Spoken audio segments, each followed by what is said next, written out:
Na na na na na na na. Na na na na na na na na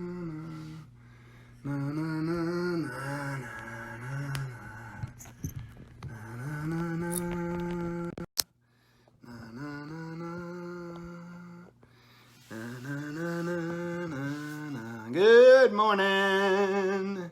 Good morning.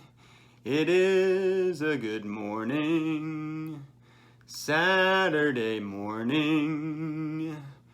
We're doing a little bit different time today, 11 a.m. I'll leave this up for a replay. How's everybody doing in your part of the country? Na na na na na na na. Looks like we are on and live. So I got my cup of coffee. I got my pen, all right, and in case I think of things as I go along, glad you're here, glad you're devoted to life and mindset mastery.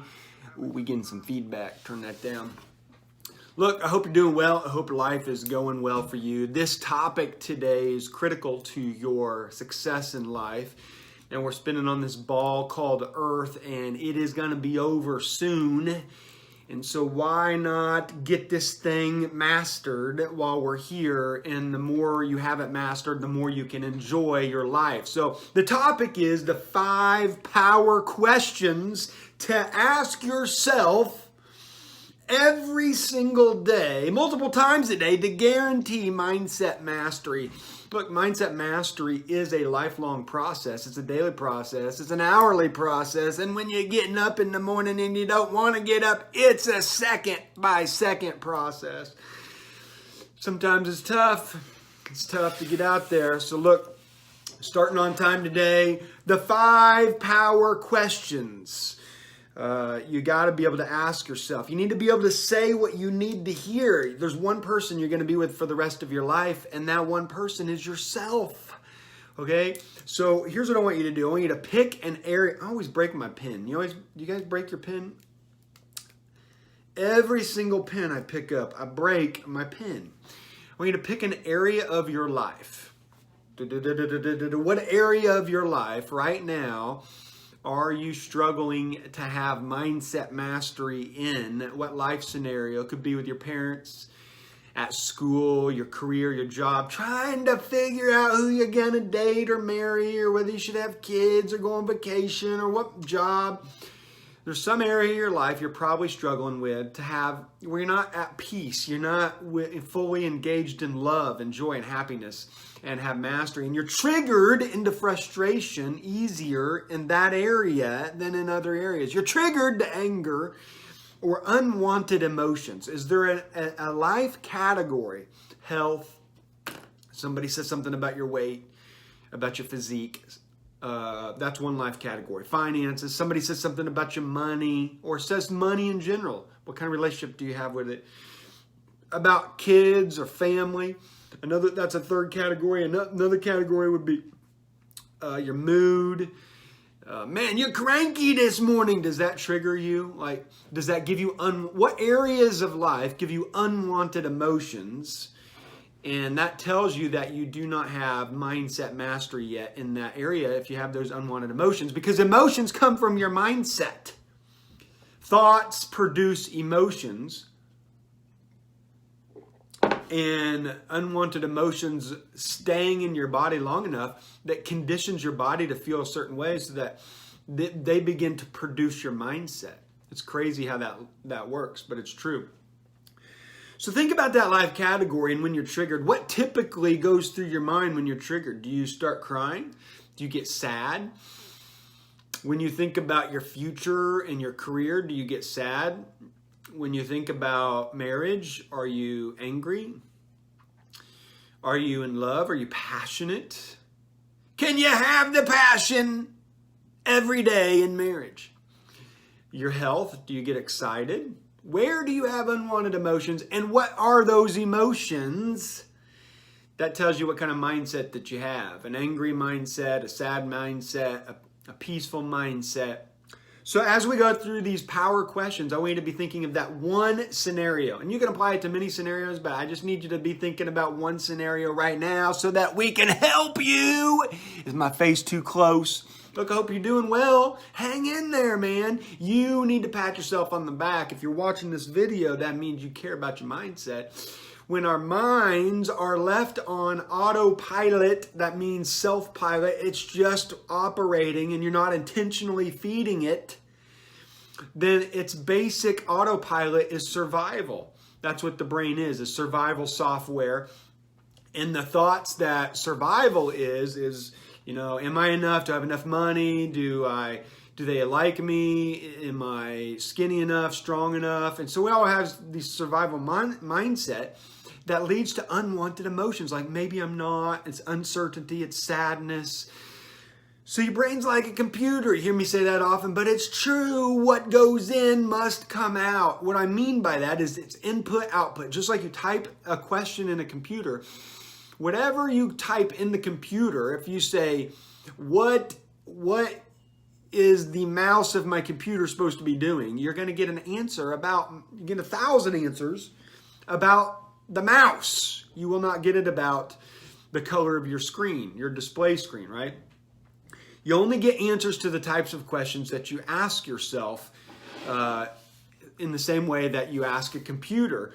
And you've been conditioned since you've been a kid to think certain thoughts and to ask certain questions. So how does this relate to 5 power questions? Well, thinking itself, every thought that you have is asking and answering questions. That's all thinking is. It's all asking and answering questions. So if you want better answers in life, if you want a better mindset, if you want to be happier or joyful, more peaceful all the time, or feel more fulfilled or successful, you've got to find the right questions.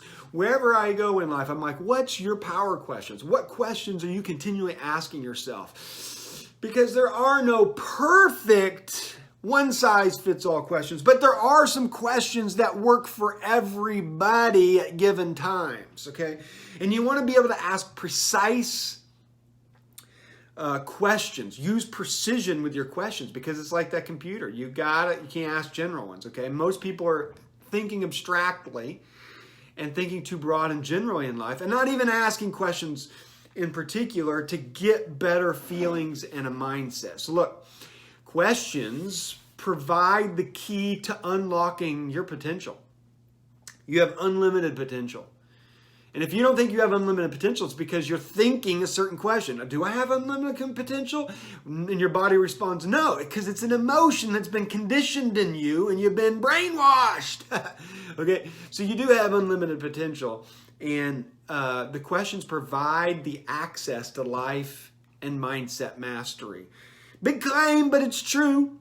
It is absolutely in the data. Happy people are happy because they're asking different questions.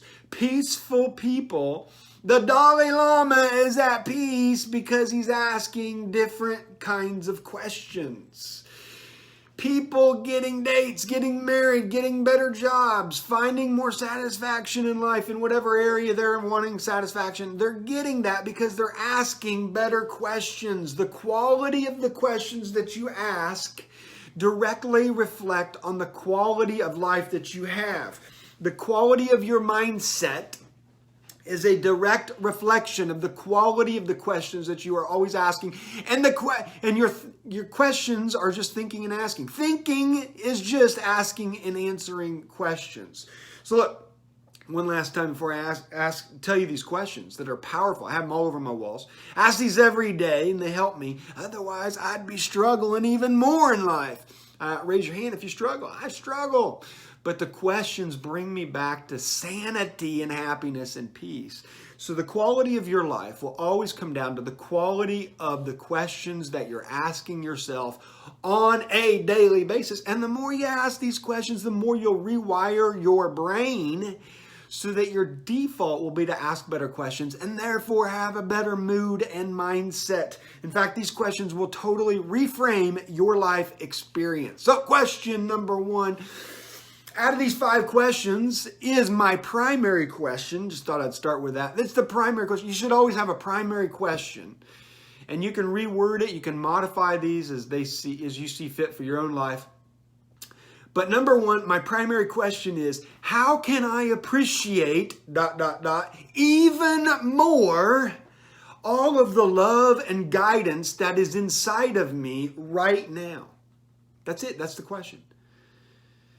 How can I appreciate even more all of the love and guidance that is inside of me right now? It's my primary question. My mind begins to wander during the day at work. I'll bring it back by saying, how can I appreciate even more all of the love and guidance that is inside of me right now? Frustration happens from a conversation. I'll pause and think, how can I appreciate even more the love and guidance that is inside me? When I have uncertainty about life, I'll remind myself of that question, and I'll remind myself there's guidance inside of me, whether it's divine or personal or whatever. I know something is working inside of me, and so I stop doubting, stop getting frustrated, okay? Stress comes on, anxiety comes on. This is my primary question, because you cannot be fearful and appreciative at the same time. So it washes out the fear and anxiety in the midst of answering, and because my brain immediately looks for answers to that question, because it's like a computer. It throws out expectations. I trade my expectations in for appreciations. This radiates from my heart because now I have a heart full of gratitude and appreciation. It overflows into my environment. People feel it. It changes my relationships, changes my energy, changes the energy in the room. There's no doubt in my mind. That's why God says in the New Testament, His will for us is to give thanks in all circumstances. Not because circumstances are good or bad. And it's not to give thanks because He needs it. He doesn't need it. He's God. It's because when we give thanks, our hearts begin to overflow with gratitude and appreciation. And appreciation is that state, that physical, emotional state. It's the highest form of state. And when you have that state, you begin to attract what you want and better things into your life, and only from that state. You know, I was talking with my daughter the other day, last night, and she was crying. So I said, you're not going to find good answers in that state. You got to find answers in gratitude and appreciation. So how can I appreciate even more all the love and guidance that is inside me right now? But Aaron, I got a bad break. I'm not appreciative. Aaron, I got rejected. I'm not appreciative. Listen, even then, for me, I'm not telling you how to live your life. You can modify this question, but even for me, I try to find appreciation even in the dark nights, even in the crap, because I know that life is working for me. Whether it's trying to teach me a lesson or show me a pointer or protect me from something, that God is working in this situation. And my job is to find meaning, because I'm a meaning maker. I need to make the meaning, and I need to find an empowering meaning in the situation, because I know God is always working for me. So if I feel like there's a bad thing happening, my brain is in survival mode, and I begin looking for bad answers, disempowering meanings. But instead, I flip the script and say, what else could this mean, until I land on an empowering meaning. And then I feel differently, okay? Hearing no from somebody may means it saved me from some disastrous thing in the future. Maybe it means I need to ask again. I don't know. I need to find that meaning. So that's question number one. It's my primary question. I came out of that gate firing away with my primary question. Question number two is, what am I committed to in my life right now? What am I committed to in my life right now? You're not going to get anywhere in life. You're not going to get anywhere in here without commitment. You got to commit. I commit to everything that I do and everything that I want to get better at, right? People ask me all the time, Aaron, how do you stay so motivated to keep going at what you want in your life or to feel joy in life? Look, it took me 9 months to win my wife. She kept saying, no, no. Hey, will you go out with me? No. Hey, will you date me? No. Hey, will you do this? No. How did you stay motivated to keep at that in the face of rejection? When I was getting my PhD, a couple people told me, no, no, because they disagreed with some of my theology, and my theology disagreed with them. They told me no. So, Aaron, how did you stick at it in the face of rejection? And I get rejected a lot. How do you stay with it when you lose? Well, my secret sauce there is I stay committed. How do I do that? I write my goals down. I only have 3 big ones every year until I hit them. Then I come up with another one to replace it when I hit it. And I write my goals down in the morning. I write my goals down in the evening. And every time I get rejected or face loss, I write my goals down again. Otherwise, I'm going to get sad.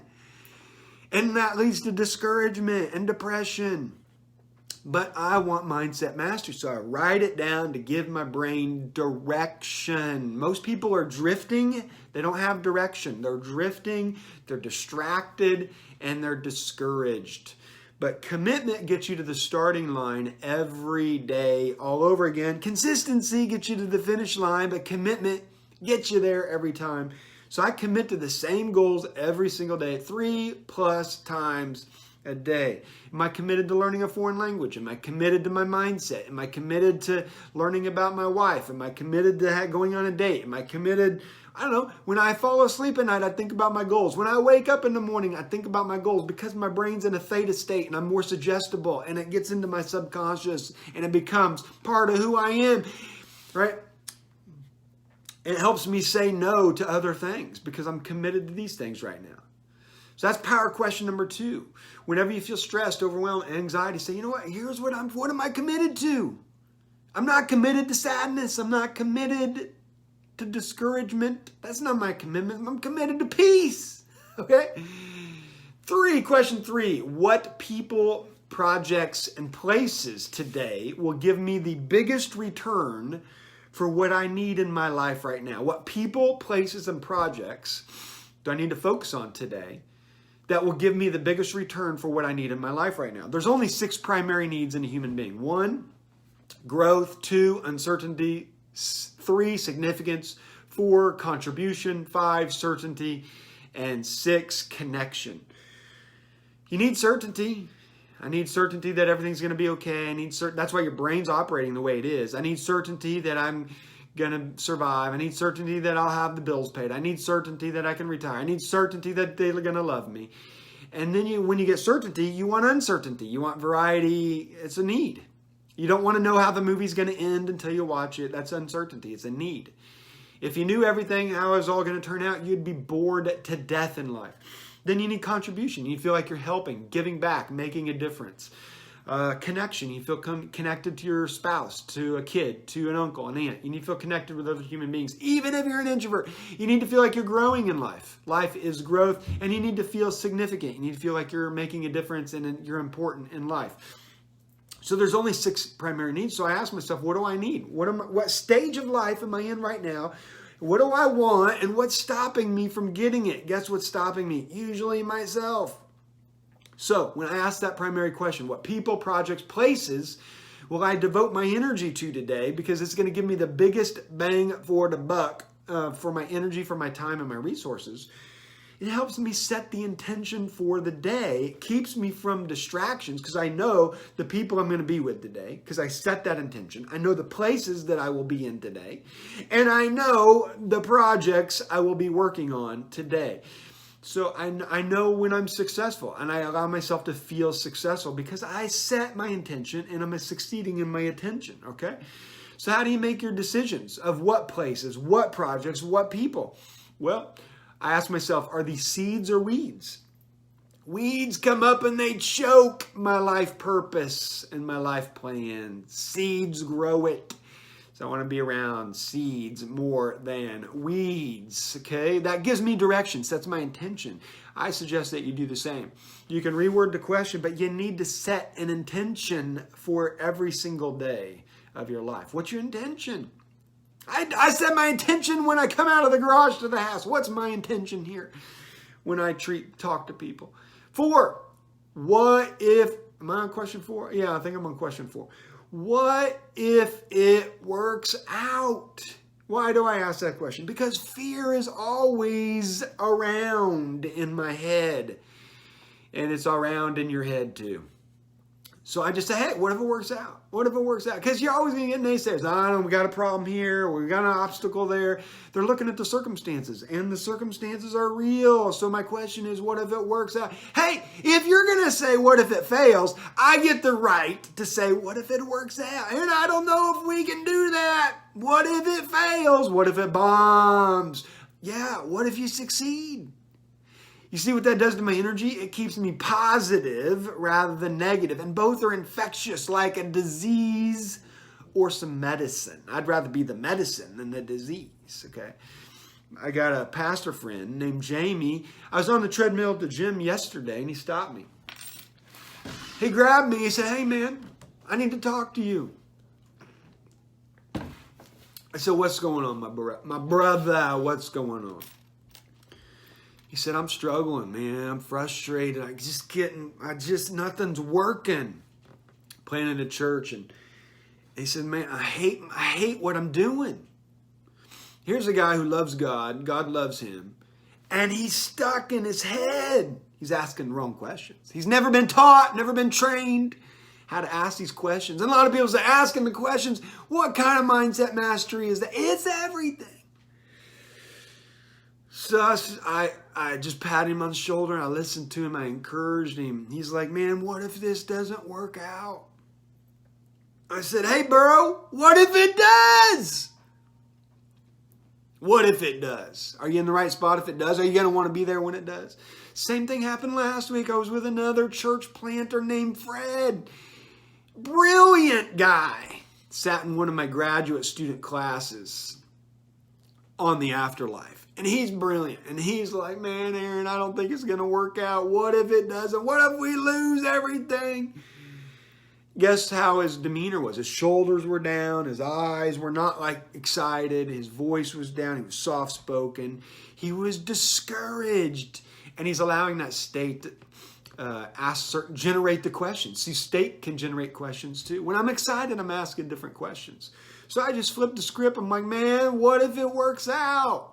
What if you have a great day today? What if? Hey, man, I know you want to slap me when I ask that question. But you know what? Why do other people get to ask the depressing questions? Why can't I ask the optimistic questions when we know from the data optimism is the key to success? Staying optimistic. Winston Churchill once said, success is nothing more than jumping from failure to failure without losing enthusiasm. So I could also ask the question, what am I excited about? What am I excited about today? What if it works out? What if it works? I mean, come on. These are powerful questions. And then the final question is, and I don't know if you believe in God or not, but I ask this question because it gives me super perspective here.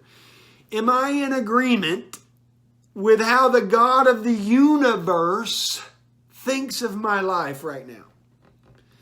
Because if I'm depressed about who I am, if I'm sad about circumstances, if I'm being negative, well, the God that I know is pretty positive. The God I know is a God of good news. The God I know said, I put a price on your life, Aaron Bird, and the price, the value of you, is it's going to cost me my son.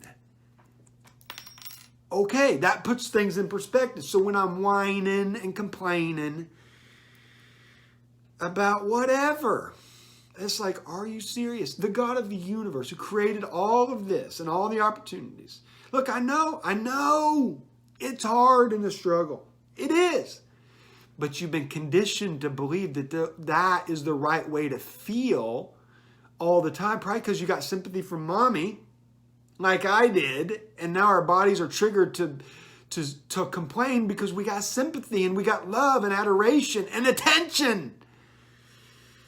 But what if you started flipping the script and ask these questions, man? Am I in agreement with who God thinks I am right now? What He says about this person? What if it all works out? How can I appreciate even more all the love and guidance that is inside me right now? What am I committed to in my life today? What people, projects, and places will give me the biggest return on my energy and investment today? What if it all works out? Listen, my friends, your life Those are the 5 power questions. And your life will always and only be as good as your mindset. And your mindset are questions. It's as simple as that. Because all thinking, all asking and answering, or all thinking is asking and answering questions. That's it. That's all it is. Implied or explicit. So those are my 5 power questions. Use those. Write those down. I have them on my walls at home to remind me so that I'm not distracted and drifting through life. It brings me back. I have them on my phone. Have them on my computer. I memorize them. Modify them if you want. I hope that helps you. Reach out to me anytime you need anything, and much love.